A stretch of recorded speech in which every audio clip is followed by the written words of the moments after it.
Assalamu alaikum. So today in Honey What's Cooking, what we are going to do is a Puerto Rican flan, which is essentially a caramel custard, but it has two types of milk. They call it tres leches flan, but I see the third leches missing, but yeah, we'll follow a recipe. We've got 4 eggs over here, a cup full of sugar, we've got a can full of condensed milk, we've got a can of evaporated milk, a teaspoon of vanilla, and we'll be using these ramekins to bake the flan, the custard, and this is pretty much it. So let's get cooking. So I've cracked open the 4 eggs in a whisking bowl. We add in the evaporated milk. In goes the condensed milk. So we will start off by preparing the caramel and a cup of sugar directly into the cooking pan. No other ingredient at all. So just leave the pan at high heat, and as soon as the sugar starts melting, you bring it to medium high, and then later we can go to low.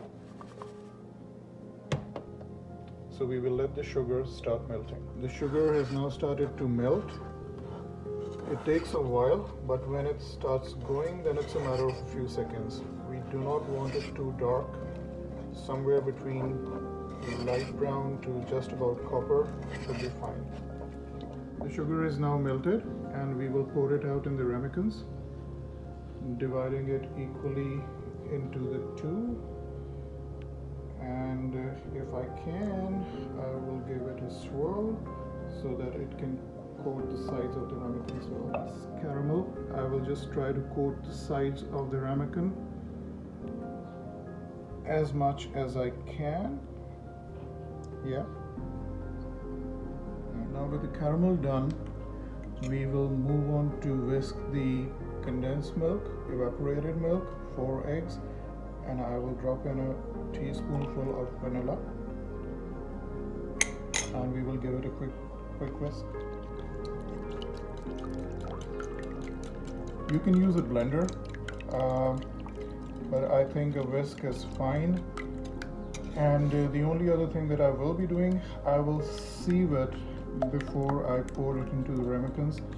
That will take care of any eggshells or any egg whites that might have stayed hard. So we will have a nice and clear runny mixture. I think it is whisking nicely. I don't see any lumps or any hard parts of the egg white, so we should be good very soon. I've run the mixture through a sieve, and as you can see, there are some hard particles that have been caught, which is a good thing. We do not want this in our pudding. So egg and milk mixture is now ready to go into the ramekins, which already have the caramelized sugar, the caramel, and in it goes. So do you hear that crackling sound? That's perfectly all right. That's between the different temperatures of the sugar and the egg custard. And if that happens, nothing to worry about. So we have the pudding mixtures into their ramekins now. These will be going into the oven. The oven is preheated at 250 Fahrenheit, and these will bake for an hour in a water bath.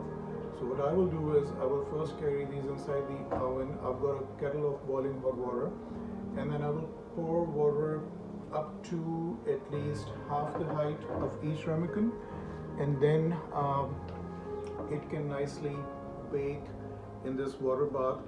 The idea is not to have the pudding cracked by the time it is done, so that's where the steam from the water bath helps.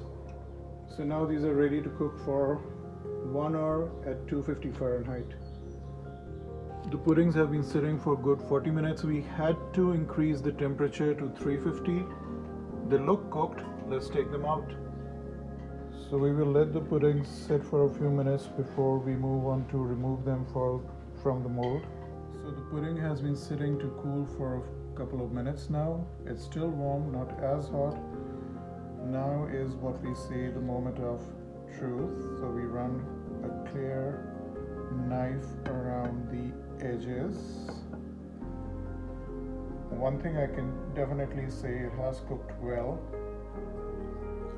I would hope it comes out well as well. So take a plate, place it over the ramekin, and we flip. Yes, this, I can see the caramel oozing out, which is a good sign in its own.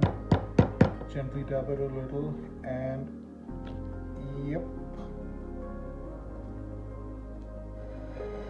Cool. Zabardast.